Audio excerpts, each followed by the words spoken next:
Wes Goldberg, happy Friday. Cold open for you. We'll keep this one brief because we have a packed show today. But Patrick Dumont, owner of the Dallas Mavericks, in another episode of As the Mavericks Continue to Do Shit That Would Make Their Fans Miserable, new title pending as our soap opera airing on ESPN, said that the objective was, quote, how do we create a roster for the future, end quote. This is after Nico Harrison was like, this is all about now. And just the very fact of the trade that they traded a 25-year-old for a 32-year-old. If you're already like miserable as a Mavericks fan, how much more miserable would these comments from Patrick Dumont make you now that you're seeing them? Yeah, I don't know that there is a more miserable than they had been, but this definitely doesn't help. This, to me, proves that there was either no plan in the Luka Doncic trade or a lack of communication between the general manager and ownership. There is more than we don't know, I think, in how this all went down, right? The order of operations doesn't quite make sense. The reason why you would trade him before the deadline, not open it up to a better offer, basically just bend yourself over a barrel for Rob Pelinka and the Lakers, like that part of it doesn't make sense. This idea that LeBron and Anthony Edwards didn't know about it ahead of time doesn't make sense because Anthony Davis very quickly waived the trade kicker in order to help facilitate this deal. I can't imagine that he would have just done that with a clear mind had he been surprised by this when everybody else was surprised by it on that Saturday night. So I only bring all of that up to say that this all has just felt like a big jumbled mess and honestly feels a little bit impulsive on the behalf of the Mavericks organization, because you've got Nico Harrison kind of trying to reverse engineer this thing and say that this is for a short-term window, that we think we can win now with Anthony Davis and Kyrie Irving and all this stuff. And then you have the owner coming out and saying, well, actually, it's a long-term plan. And so my takeaway from all of this is I don't know that we've ever seen a team openly regret a trade, and I don't think that this is the Mavericks openly regretting it, but it's damn close, because they keep just trying to find new reasons to explain away this mistake that very clearly has been a mistake. And I think one that they didn't anticipate kind of ruffling the feathers, to put it lightly, of the Mavericks fan base the way that it has, or to the degree that it has. So now they're just trying to explain away all this stuff, and it just doesn't make any sense. Predicting it now, someone in the know in the NBA, Windy and Bontemps together with McMahon, Sean, like someone that has like inside sources, Mark Stein, is going to write a book about this trade, and then 2 years after that, we're going to get the amazing like Ryan Murphy style FX show about this trade, and it's gonna that person will make a lot of money, but those two things are going to happen. I am very confident that we are going to get both of those things within the next like 5 to 7 years. Yeah, I mean, I hope we learn more about this because, again, part of this doesn't add up, and the reasoning behind trading Luka. I mean, part of it, Wes. It's all of it. All of it. Right. None of this adds up. This will never add up. There's a reason that every time something new comes along, we keep talking about it because it's still the 1A topic of the NBA because it's so fucking unbelievable. All right, on today's show, Thunder 2-0 against the Celtics. We'll talk about that game and the Porzingis absence specifically, and then we're going to go a back and forth round of takes on things going around the league. That's coming up today on the Just Basketball Show. Let's freaking go.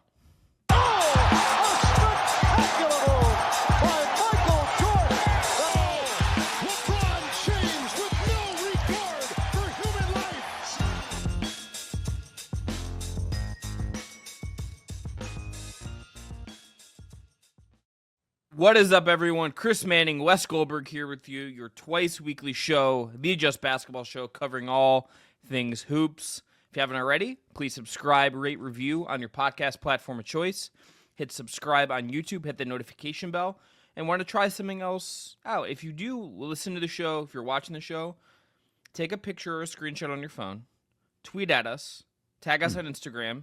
You can DM me on Instagram. I'm at CDibinRight, same as my X handle. I'm actually using Instagram instead of not quite using X these days. Let us know. We'll shout you out on the show. If you're listening to the show, let us know. We'd love to hear from you. But we are also powered by our friends at BetMGM. That's right. Support for today's episode of the Just Basketball Show comes from BetMGM. If you haven't signed up yet for the BetMGM app, Use the bonus code JUSTBASKETBALL, and you'll get up to $1,500 on a first bet offer on your first wager with BetMGM. Here's how it works. Download the BetMGM Sportsbook app on iOS or Android. Sign up using the code JUSTBASKETBALL. Deposit at least $10. Place your first wager on any game. You'll receive up to $1,500 back in bonus bets if that bet loses. Just make sure to use the bonus code JUSTBASKETBALL when you sign up. Gambling problem? Call 1-800-GAMBLER. Must be 21 or older to wager. Terms and conditions apply. Wes, let's get into Celtics Thunder to start, because Thunder go 2-0 in the year against Boston. I have something to say about how the broader basketball media has talked about this game later, as a little tease. But to me, the big thing here was I was watching this game just thinking about the Porzingis absence, because I think whether it's against Cleveland, whether it's against OKC, it is just a very basic fact of life that Kristaps Porzingis healthy takes the Celtics team from really, really good to potentially a title winner for the second straight year. They need him, and he's out right now with a mysterious viral illness, which certainly definitely never gave me any scares 5 years removed from the NBA being shut down due to the COVID pandemic. Nothing weird about Porzingis 5 years to the run getting another illness. I was watching that game thinking, if Porzingis is on the floor and some of what OKC does and some of the ways he can muck things up and gives them another utility kind of option on offense, obviously we know that OKC can beat Boston. I think that's unquestionable, but I think this matchup becomes really a coin flip if Porzingis is healthy, if and when we do these teams in the finals. His value is so vital, I think, to what Boston is and what they do. I'm probably guilty, before I say anything else, of underrating what Kristaps Porzingis means. I was going to say hating. I was going to ask if you were going to say hate Boston, which we kind of know from last episode. The Heat came back out. You're just clipping. That's more of just sort of the Boston media mafia that surrounds the Celtics, but the actual Celtics on-court product, I don't have a problem with. It's not my favorite version of watching basketball. Get ready, brother. Oh boy. But sorry, I'm gonna shut up. No, I think I underrate a little bit what Porzingis brings to the table for the Celtics. So I fully acknowledge that. I was, what Porzingis did in the finals last year was incredible, and it was absolutely a swing factor. All of that said, I disagree. I don't think that Porzingis meaningfully impacts a series or another matchup against the Thunder. I think it's one thing against the Dallas Mavericks. This Thunder team is just dominant. And you mentioned that if Porzingis is there, it's a coin flip. I think it's a coin flip already. I think it's already there. I don't know that Porzingis changes it. Just because Oklahoma City has guys who can kind of beat Porzingis at what Porzingis does well. Like, isn't Chet Holmgren younger, better, healthier Kristaps Porzingis? Yeah, I don't think that's the point, though. That's sort of, I think I get what you're saying, but I think in a series where the margins are going to be this. Mm-hmm. You go to the Cleveland Glass box score from last game, and I'm going to try to pull up the Porzingis on-off numbers and see if I've worked myself into a good take here, if I am actually an idiot, which is either possible. Don't even bother, because the sample size with him is so little, it's really small. It's look, we know what this team can do with Porzingis. So, I'm not disagreeing with you on that. Yeah, but OKC was 82.4% at the rim last night. Mm-hmm. Accuracy only took 25% of their shots there, which is really low. That is, they're a very mid-range heavy team. All of that, they take whatever. But if Porzingis is on the floor and that dips to like 75 on that same volume, that could tilt. I think that's big enough to tilt the series when it's the margins are that thin. I think that kind of impact, if he can be a rim disruptor and a rim protector for Boston against OKC, I think that if they're going to shoot that like that at the rim, Boston can win. Now, Boston, we should note, also shot 92% at the rim in this game. Only 15% of their shots at the rim. I wonder if they look at this and say, in the playoffs, maybe we have to feed Porzingis on the other end more if we can have him as a lob threat, as a post-up threat at times, just to get some easier looks, for that little bit of diversification to create a little bit of an edge in this possible series. I think that matters a lot. I just, how far are we from asking, like, would Robert Parrish coming back and getting in a time machine and coming back impact the Celtics? Like, I just don't know how much. Is this even realistic with KP anymore? That's Simmons and Russillo on Sunday, Wes. That's not our show. I can't buy Kristaps Porzingis being healthy long enough to make a meaningful difference to this season. Like, Okay. you already mentioned this weird, mysterious viral illness. Let's also not forget the surgeries and all this stuff that he's dealing with. I think it's really possible that we've seen the best last great season of Kristaps Porzingis. Right? I'm not trying to bury the guy, but would it be more?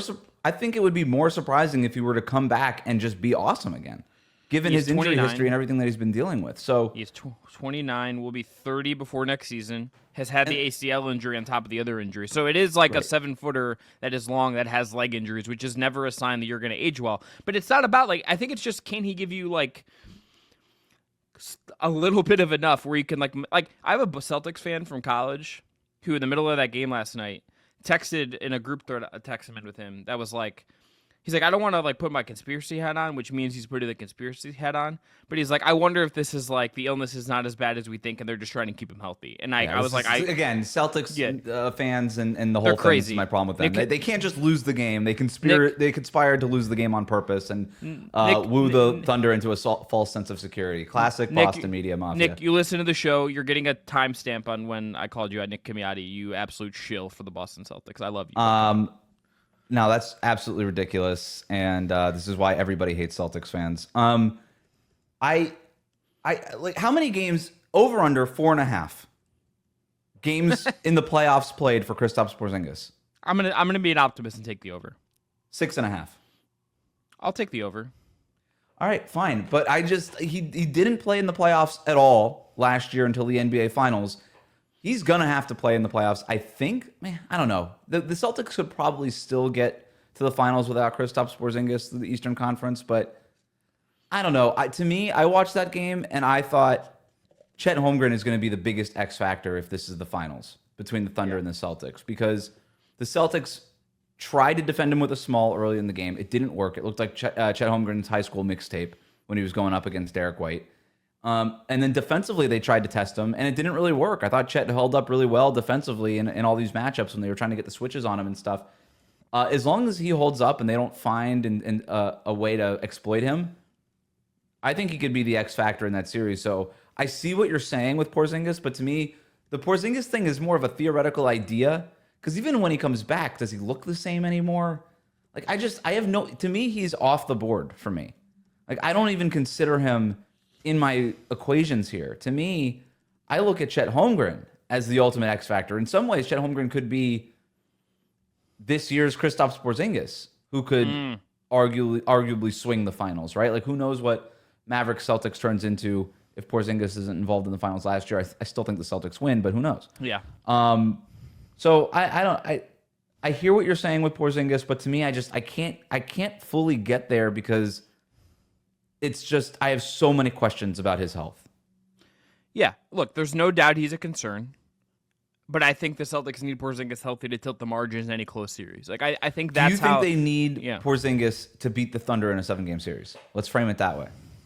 I think they might need Porzingis to beat Cleveland and OKC, because the Cleveland thing, it might be even more important, because if Mobley has had problems with any one big in his offensive growth this year, it has been Porzingis when those two have gone up against each other. That has been a frame and a guy who's moving his feet well and using his length and not really like as susceptible to some of the finesse that Mobley relies on with his offense, with those big steps that he can take to get to the lane, because he's not a traditional post-up guy or a face-up guy. I think that is... They almost need him more against Cleveland, but I do think they're going to need him against OKC. I also just think the top of the league West is all that close. Like, when we did our tiers, the more and more I watch these teams and what they do and how tough I think all these teams are in different ways, I think particularly the energy Cleveland and OKC are playing with right now, I think the Celtics need any little bit of margin they're going to be able to get. I really do. And they might just win the title anyway, and I look like a dumbass because they hit all their threes. Yeah, that's what I keep coming back to with Boston. Even if the margin is a little bit slimmer this year, or a lot of bit slimmer, I would argue probably a lot of bit slimmer, but even if the margin is slimmer, at the end of the day, it just comes down to whether or not Boston hits their shots, right? And that's sort of the annoying part about the Celtics, and I know you probably want to get to that here in a second, but I don't know how much Porzingis is, like, I was just talking with our friend Matt Moore, and he described the Celtics, I think, in a really good way. He said they're just leaning into the bit where after last year they won the championship with a record amount of 3-point shooting and barely making any twos or taking any twos and all this stuff. Everybody was like, well, they're probably going to have to take more twos or whatever. And they said, we're going to go the other way. We're going to take even more threes, and an even lower percentage of our attempts are going to come in the paint and all this stuff.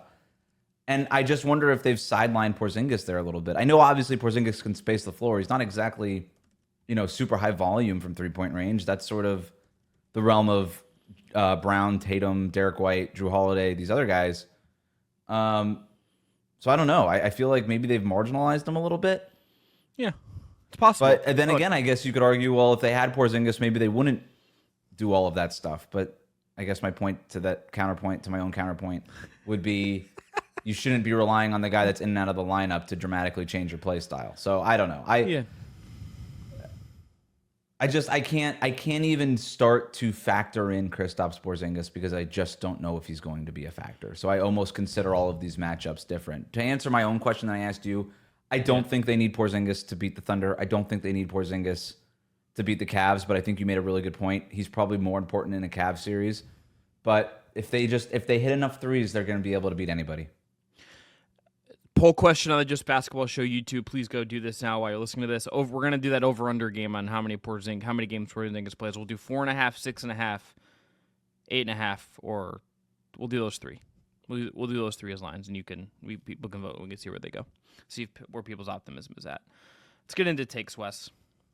My first take. The Celtics aren't fun to watch. Okay? I read two people. I read two people whose work I really, really like. Thursday morning, little break early in the morning, drinking some coffee, just catching up on some analysis from last night.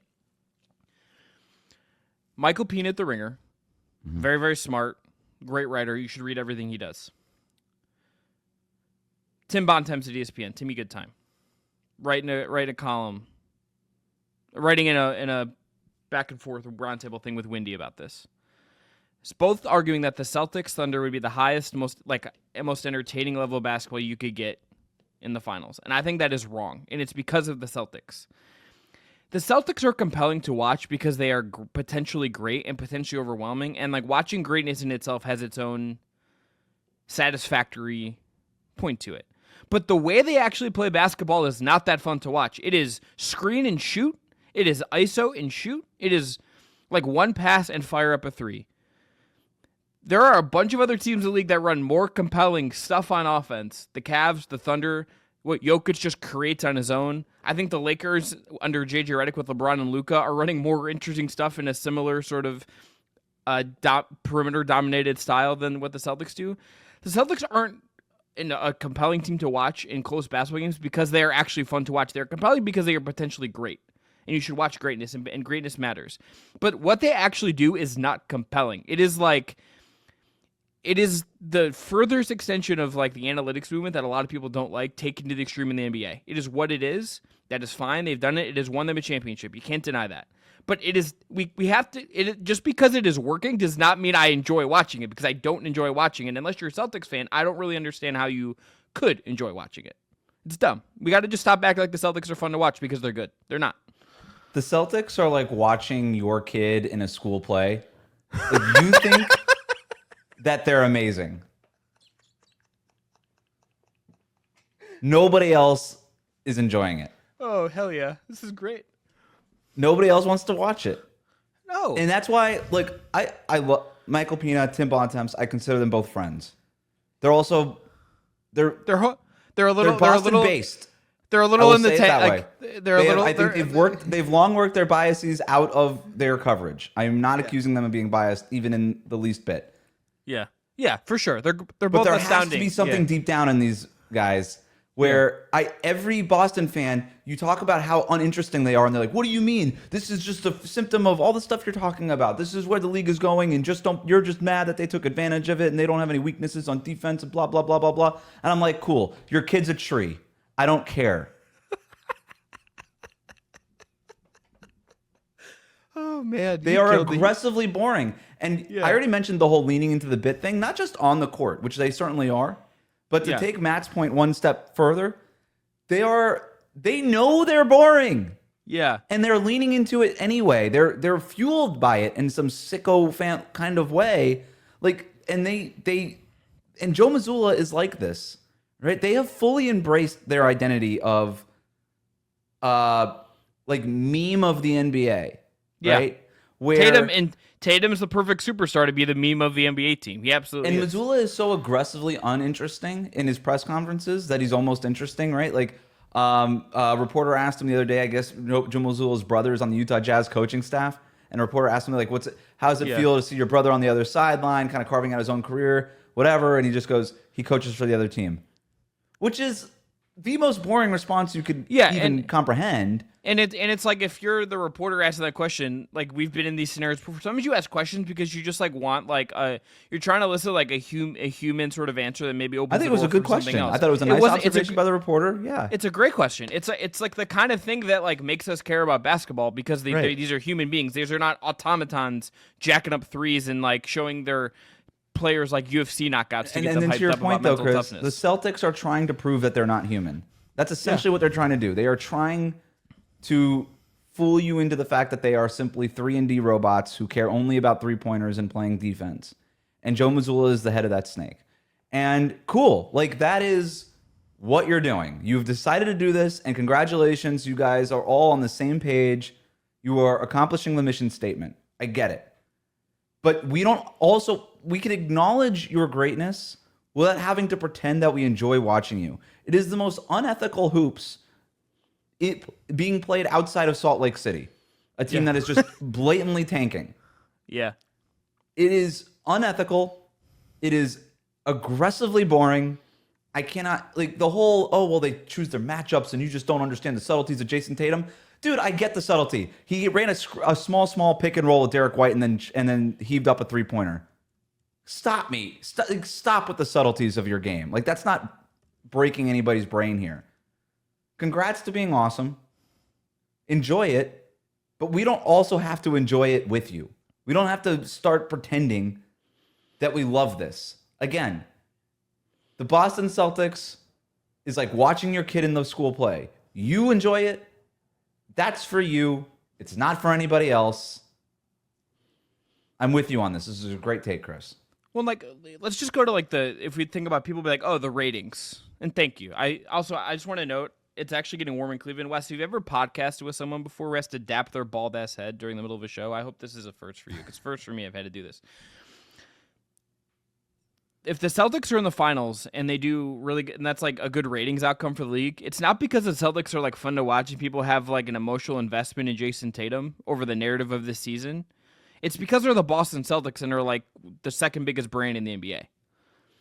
This is like rooting for like your favorite grocery store to like do really well in sales and have like a great output, a great fiscal return in the quarter. Like, that's what this feels like. I unless if you're a fan, I get it. But like watching like Peyton Pritchard gets a screen set for him and he jacks up his ninth through the game is not interesting basketball. That's not. It's just not. No, look, there's been several occasions this year, even this Thunder game. So Oklahoma City Boston was compelling. The game was really close. I thought it was a really fun basketball game. It was fun because the Thunder made it fun. Yes. Right? The Thunder were the team that does most of its work below the arc. Mm-hmm.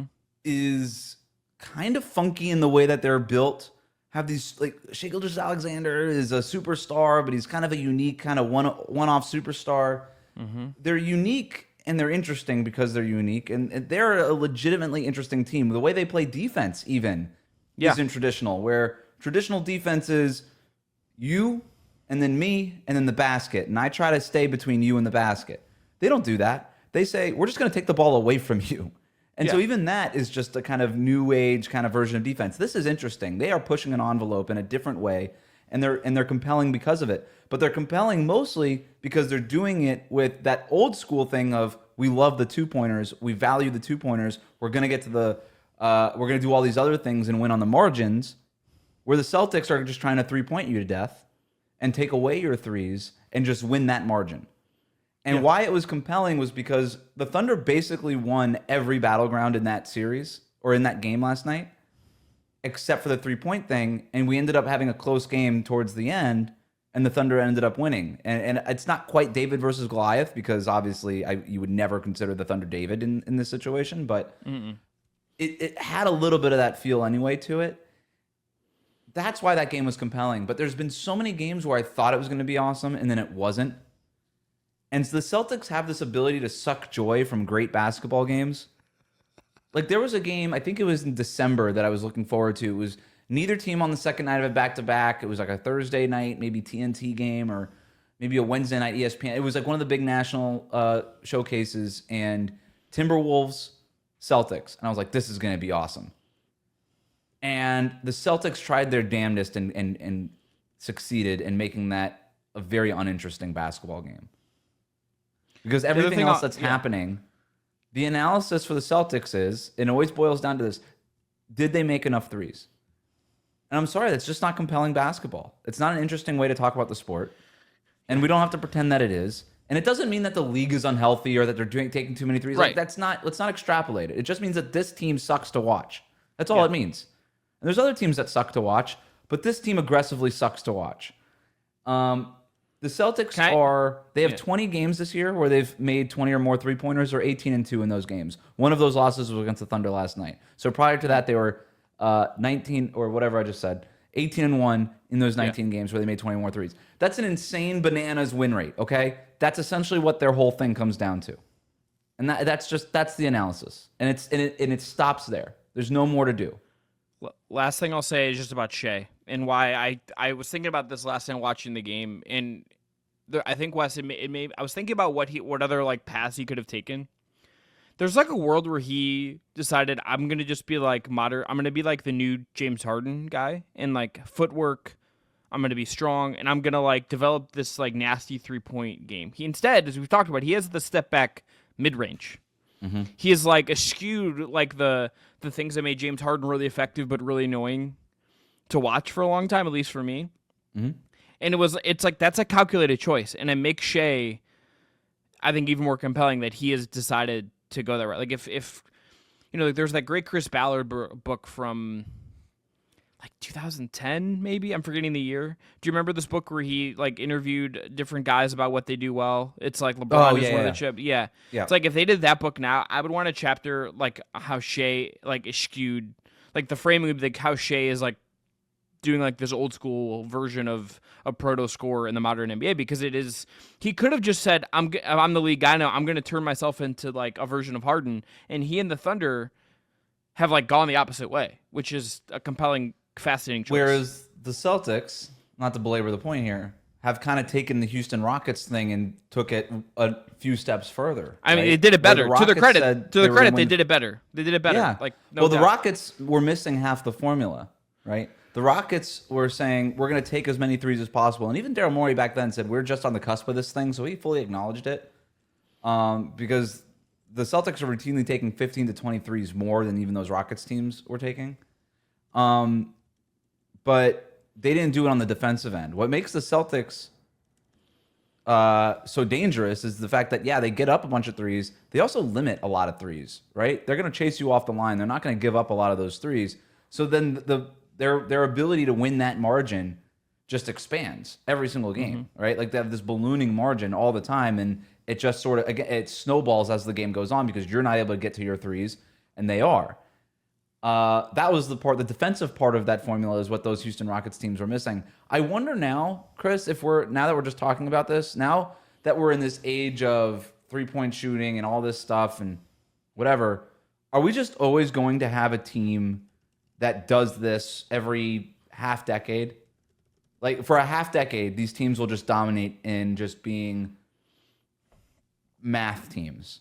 Yeah. Right? They're not basketball teams. They're like the elite math team from your high school where they're just going to be like, look, we understand all of you are playing basketball. We're going to math our way to wins. Because those Houston Rockets teams probably win a championship if Kevin Durant doesn't sign with Golden State, right? Yeah, right. They probably get one of those. So, they were close against Kevin Durant that one year. But I do think now that we've all sort of figured out the math of basketball, that you're just going to you're going to strike lightning in a bottle or catch lightning in a bottle rather, every once in a while, where you have a James Harden team that's built to take advantage of the math. You have this Celtics team that's built to take advantage of the math. And eventually this Celtics team will crumble, right? Drew Holiday, Kristaps Porzingis, these guys will age out, and they just won't be exactly the same and won't be able to take advantage the same way that they are. But maybe another team is about to rise up and be the new math team. And then that team will be around for 3, 4, or 5 years. And then we'll just sort of keep passing this baton forward. Yeah, I think that's right. All right, what's your first take, Wes? I think Anthony Edwards is the most talented player in the NBA. Okay, make the case. So I want to explain what I mean by talent. This is not running, jumping, how strong are you, can you make shots? I'm not. That's certainly part of it. That's a big part of it. But when I'm talking about talent, I think the ability to adapt, the ability to add new skills, that to me is talent. Because now we're talking about your talent threshold and what your ceiling is. And I just think that there are some players who have inherent ceilings, inherent limitations. I don't see one for Anthony Edwards. He's got all the run, jump, strong, height, vertical, speed, strength. He's got all of that. He's got all of that. He's top 1% in the league in that, right? But did you see this quote from him the other night? Maybe it was last night, where he said that he was, remember, first quote, let me backtrack a little bit here. Yeah. Do you remember earlier in the year where he said he really didn't enjoy getting double teamed? Yeah, I do remember this. Yeah. So last night, he was asked about his growth against double teams. He did a great job. I don't know how much of that Timberwolves-Nuggets game you watched, but the Nuggets were trapping him every time. Yeah. Mm-hmm. And he was just finding the skip pass to the guy in the corner over and over again. I mean, he literally just broke Denver's defense. They had no answer for it. Asked about his growth against double teams. This is from Dane Moore, who does a great job covering the Timberwolves. He said he watched a lot of Luka Doncic's filmed and learned from that.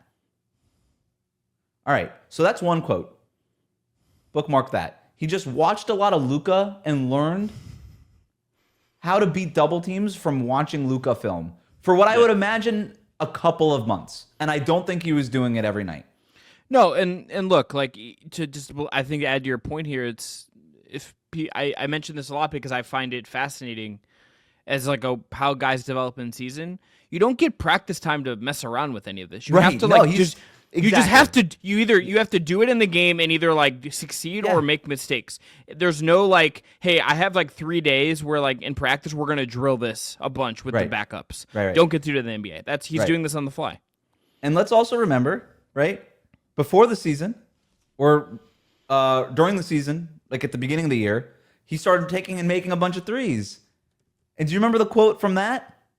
They said, hey, what did you do to work on your three-point range, your three-point shot? Because it's night and day, dude. It's night and day from where it was last year. The percentages, the numbers, the eye test, his form is just different. And they asked him, what did you do? He said, well, I started looking at everybody else's three-point. Like, I looked at Kevin Durant's three-point shot. I looked at Steph Curry's three-point shot. I looked at Damian Lillard's. I settled on Damian Lillard's. I'm like, dude, you just watched Damian Lillard shoot threes? And now you have Damian Lillard's jumper? Yeah.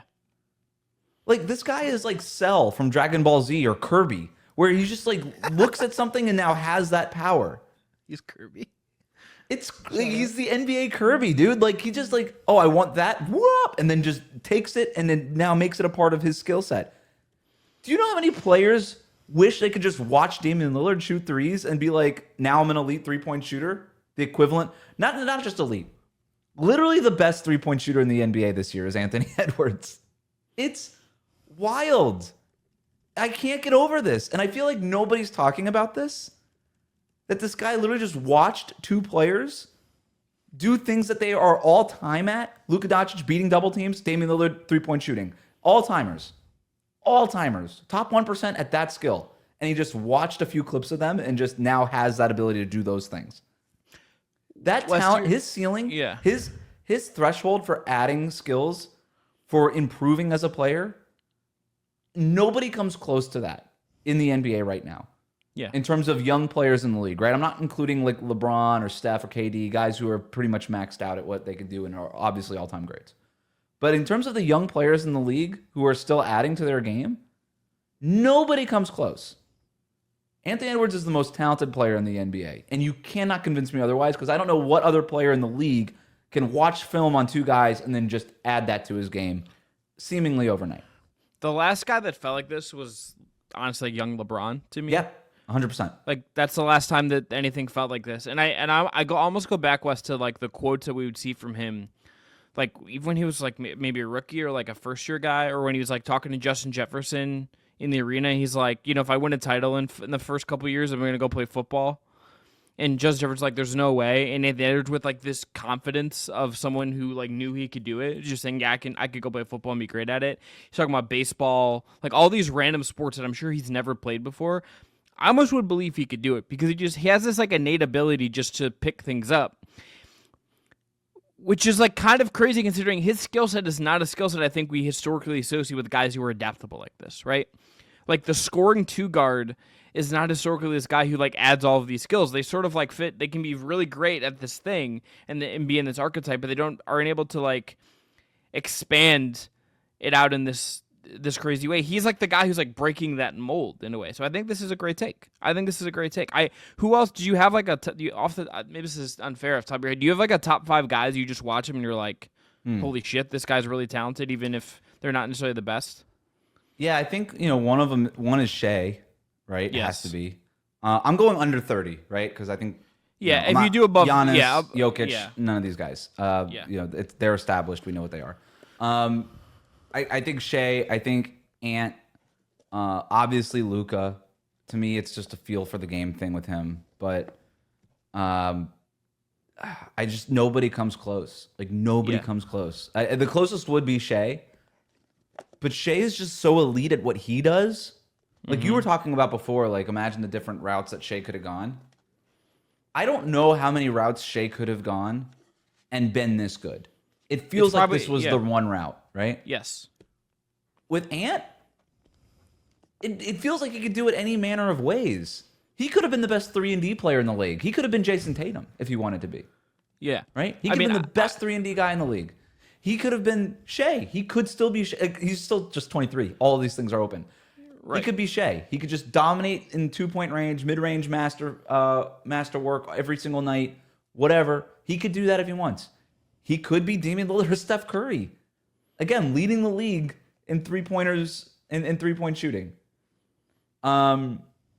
He could do all of it, man. Like anything is possible for this guy. So nobody else comes close. I would almost bet, Wes, that there's going to be like 3 years from now, the Wolves roster. It feels like we're in a slow evolution of the Wolves roster. They're going to end up with like a stretch 5, and Ant's going to flip his game on its head again and just be like a rim monster for a year. Like I'm betting that's going to happen. He's just going to be great at it, and the Wolves are going to be like profit from it. Like that is, I think this is great, and I think he's going like. Imagine like if him and Towns had like this version of Towns and him existed, and he's just like rim wrecking as Towns is killing it from 3. Like I think that kind of world absolutely could have existed for him. If they go find that center post Gobert, I think that kind of flip on its head future is there because he'll just be like, I can go do this. That's awesome. That's fine. Well, my take before I really started thinking about it, going into today's show was I think the Timberwolves can make the Western Conference Finals. They can make the NBA Finals. They've been really good lately. There's that stat floating around that they've won their last 11 games with Julius Randle in uniform, and that's cool. But that's not why I'm saying this. Like Julius Randle I think he deserves more credit. For acclimating to the Timberwolves. It was a little rough to start the year, but he's really he's acknowledged that it's Anthony Edwards' team, and he's taken that step back, and he's starting to do those little things that we didn't really see from him for most of his career. I think he's been playing really well for them lately. He's been very deferential to Anthony Edwards. He's not forcing as many shots. He's screening. He's cutting. He's playing off ball. He's doing stuff. I think defensively he's been better than a lot of people expected. And then the big story is not even Randall. It's Jaden McDaniels. All of a sudden, he's broken out of a shooting slump that started for most of the year. He's playing really well lately, averaging 18 points per game over his last 10 or 15 games now. He's been great. And the Timberwolves now that defense that had slid is starting to creep back up in the standings. They're 4th in offensive rating over the last, I had this written down somewhere, 4th in offensive rating over the last 10 games. And a lot of that has to do with Randall and Anthony Edwards and McDaniels making a lot of his shots and stuff, but they're starting to figure it out. And I love their rookie class. Like, they didn't have to play a lot against the Nuggets the other night, but Dillingham, Terrence Shannon Jr., and Jalen Clark, those guys are giving them stuff off the bench when they need them. Again, they didn't need them against Denver. But they're starting, and Nickeil Alexander-Walker has taken a huge leap this year. I don't know. Like, I think the Thunder are clearly the favorites in the Western Conference, but you talk to anybody, and the thing that keeps coming up when you talk about the Western Conference and the Thunder, nobody's scared of them. They all acknowledge their greatness, but nobody's scared of them. No. Yeah. And I think the Timberwolves match up pretty well. Like, of all the teams, I think they kind of have the guys that can, A, give Oklahoma City's defense problems, and B, I think they have a lot of guys who can defend the Thunder on offense. I think the Timberwolves are a matchup nightmare for a lot of teams. When you start just looking at the bracket, you're like, yeah, I kind of like them in this matchup. I kind of like them in this matchup. Now, they have to get out of the play-in tournament, which is the big thing here. And in these single eliminations, anything can happen. But, yeah, I wouldn't put like a sustained run past the Timberwolves at this point. We'll just say the Warriors have 2 games in, or it looks like 2 games in hand. So they have a little bit of advantage on the 60, but the Wolves could get the 6, be out of the play-in. And whether they're 6 or they end up, let's say, 7, a first-round matchup against the Nuggets is very much in the cards, and they seem to have the Nuggets number to some degree.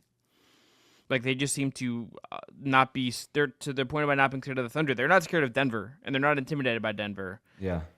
That could be a very tight series right off the bat. And without Towns, right? Like, they added Gobert to Towns – to beat Denver, then they traded Towns, and they still have the matchup against Denver. Yeah. Again, it's still too soon to judge the trade, but it doesn't look as bad as it did when Tim Connolly made it, and the fact that, like, look, you made it to match up against Jokic, and you still match up well against Jokic, that in and of itself is sort of a W there. Yeah. All right. My next take, Wes. This one I think will be our shortest because if you disagree with me here, the show might be over. It's not true. Tension. Like forever or just this episode? No, it was joking. Tension and podcasting is good. I'm glad you and I have found like a little like we had a run there where I do think you and I were like agreeing too much, and now we're like there's some back and forth that I think that is working, which is nice. Good production meeting.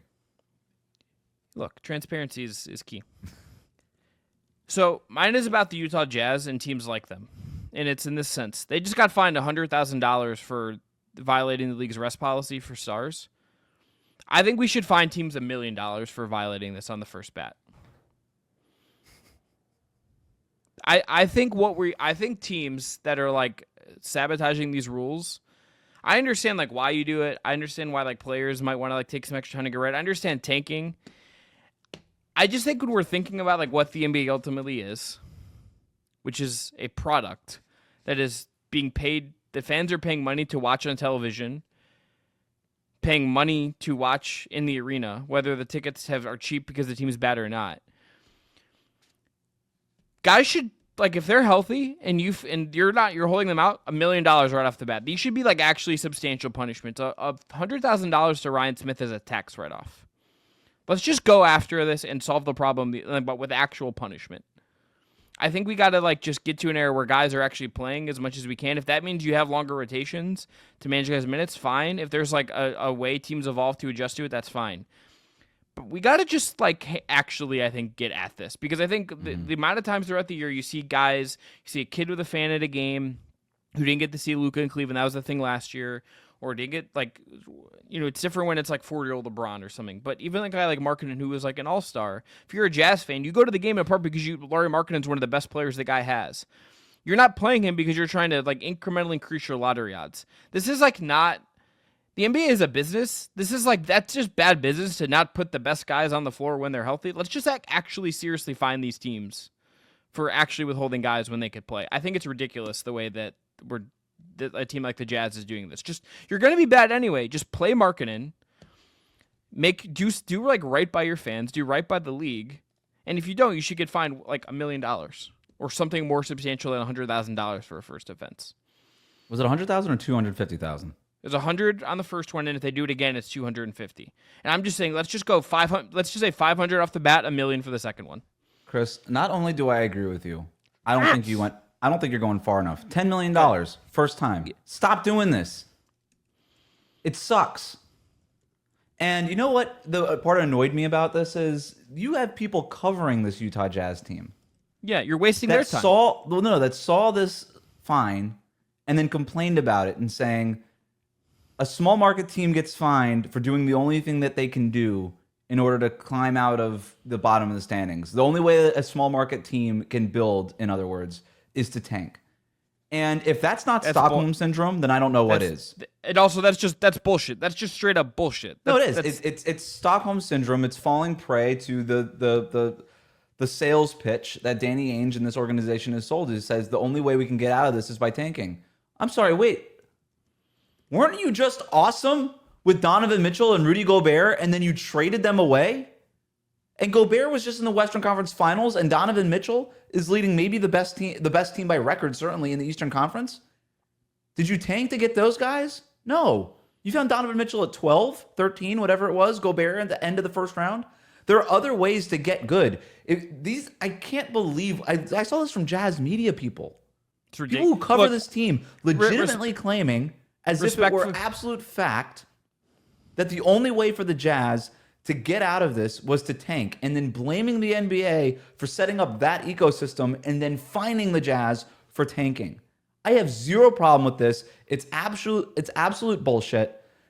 Every team should get fined. It's actually been annoying me how much the Jazz have skated free on this stuff when the league came so heavily down on Philadelphia when they did it a decade ago.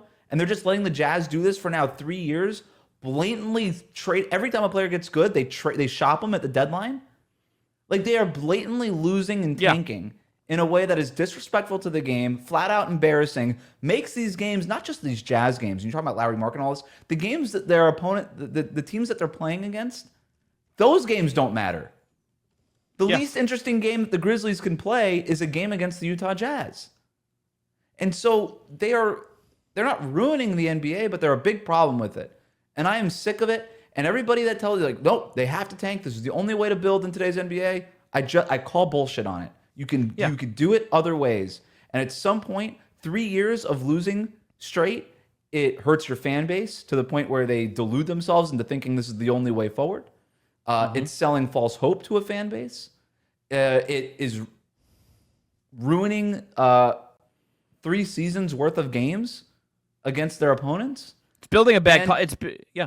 And go ahead. I was going to say it's building a really bad culture that they're never going to work their ways out of. And every time you bring that up, you get analytics nerds. Oh, who cares about culture? Whatever. None of these guys are going to. Culture fucking matters. Ask the Cleveland Cavaliers. Ask the Detroit Pistons. Sixers. Ask the Sixers on the negative end. Ask the Memphis Grizzlies. Like, ask any fucking team. Ask any player if culture matters. The Jazz should be getting fined every single day just because of what they've been doing this season, resting or not. Even if they don't have a game that night, fine them. What they're doing is absolutely disrespectful. It's ridiculous. Look, and I would give them a break if they were just like Keontae George. Maybe that doesn't work out, right? Like, I'm glad they re-signed Larry Markkinen. He was a good player. Yeah. Like, if all they were doing was drafting and not hitting and losing, that's one thing. That's a different thing. But when you were actively and blatantly trading away every good player who walks through that building and tanking and resting your guys when they have no injuries, that's when it becomes a problem. Let's throw this. I'm going to throw this out as an example, just from the fan perspective as well, because this also just like bothers me. And everything's expensive right now. I think, frankly, like sports in the NBA are becoming a luxury good, and there's something about that really bothers me. Cavs Jazz is in 10 days on a Sunday at 1:30 in Salt Lake. Cheapest ticket to get in, including fees on SeatGeek right now, is $22. Okay? So it lets you buy 4 tickets for your family of 4. It's $88 just on tickets. It's at least $20 for parking. You're buying food that's more expensive in the arena than not, probably. Your kids might want some merch. If you want them to buy anything, you're not giving them a reason to buy like a Larry Markkinen jersey or like a hoodie or a t-shirt or anything, or like a plush doll. You're basically like, if you go to one of these games now, it's like you go with the family or you go by yourself, it's like you're committing to like $200 of money. And it's like, why should anyone like asking people to pay $200 to go do this when you're not giving them anything back, I think is a ridiculous. Like, the social construct of this at its core, and then extends out to all these other things in terms of the actual basketball, Wes, I find just broken, and it's bad. And the NBA like has this problem in other markets, but it's the fact that The fact that like that is also at the core of this also I think is what bothers me. It's like that they just don't care.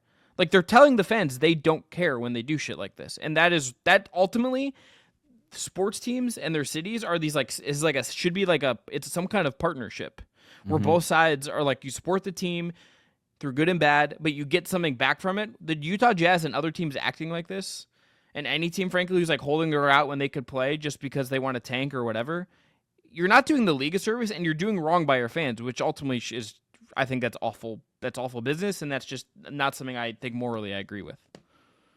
I have my last take. You want to hear it? Yeah. Was that hard enough at the end, or should I get? No, that was a good landing. No, you landed it. You landed it. Okay. Good. Ryan Smith, do better. Dwayne Wade, get in his ear and do better. Let's go. Hey, leave Dwayne Wade out of this. It's not his fault. He doesn't call the shots. Right.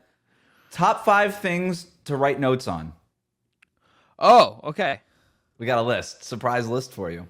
Hit the breaking news buzzer. I think this merits it. I don't have a breaking news buzzer. Yeah, that's what I want. That's what I mean. Yeah.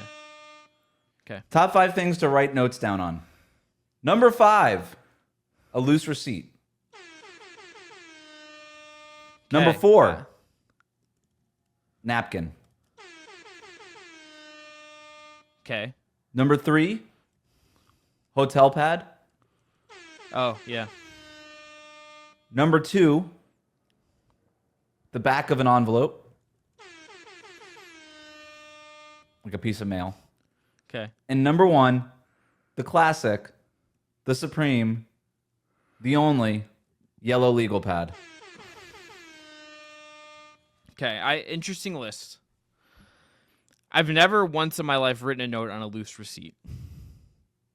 Yeah, it's something like you're like, oh, you know what? I need to take a note. I have a loose receipt in my wallet or something. Like, let me just write this down really quick. It's not great. Okay. So or like at the restaurant, you get the receipt and then you're like, all right, let me get your number or whatever, and just you write it down and you put it away. Are you not a notebook guy? No, I'm a yellow legal pad guy. Always. Okay. No notebooks. I've become a notebook guy. Like a bit like I like a hard spiral notebook. Or composition. If I had one, I don't have it. Oh, I have one right here. Here's my NBA one. Oh, okay, like a diary. Yeah. Yeah. Okay, so the problem with that is you have to fold it open, and oftentimes you have to, and then you kind of have to use one arm to keep the one part of it down while you're writing the notes. I look cool, Wes. It's like leather and hipstery. Like I look cool. This is the one Jeremy Allen White used in The Bear. Okay, like this is the same brand.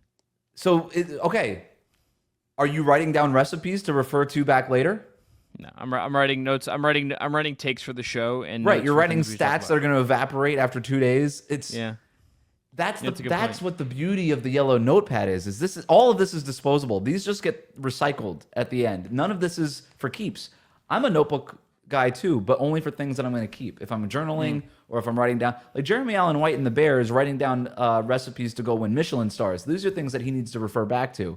You don't need to know what Jalen Williams' 3-point shooting percentage was after Game 17 of the regular season. So as soon as Game 18 of the regular season has been played. Yeah, it's a good point. It's a good point.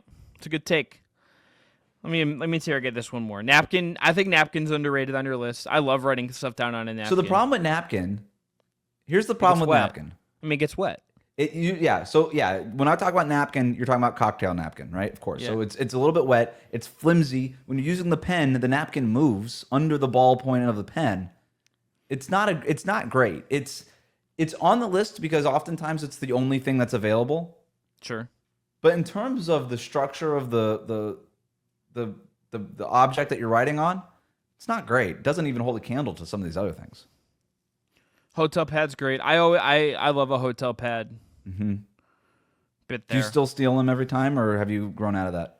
I've grown out of that just because like I am trying to live a more like a less item consumed existence. Right. So like I have like specific notebooks for specific things. So like I just don't like if I take the notepad, I'm probably just gonna forget about it and we can have to throw it away out of my backpack by the time I get home. But if I'm like on the road for work, let's say, and I'm like working on something, and I like sometimes I to your point about just disposable. If I'm working on something in the hotel room, the notepad becomes like my number one because it's there, and I didn't have to pack it with me in my backpack. Right. I don't know the last time I've stayed in a hotel and not used the hotel pad. Yeah. it feels like I'm using it every time, but I don't bring it with me. It's not like, ooh, now I have this pad with me. I think I've grown out of that part. When I stopped being a beat writer, when I was a beat writer, I would bring it because oftentimes I would just forget notebooks. So if I ever forgot my notebook, my little field notebook, I would just grab the hotel pad and that became my notebook. But yeah, the hotel pad is elite. I mean, I'm talking about the difference now between Shai Gilgeous-Alexander and Nikola Jokic at this point. Like, we are head-to-head legal pad versus hotel pad. Back of an envelope is a good one, especially if you're just if it's mail you got and you're on the phone with someone real quick. It's super convenient, super great. Wes, here's my follow-up question on this before we get out of here. What kind of pen guy are you? I love these S-Gel pens by Sharpie that I've been using. But the most important part to me, I like a smooth writing experience, but I'm a 0.7 tip guy. 0.5 is a little too thin for me. Yes. And I don't really want to go 1.0 or anything higher. Then you start getting into the gel pen territory, and that's too artsy crafts for me.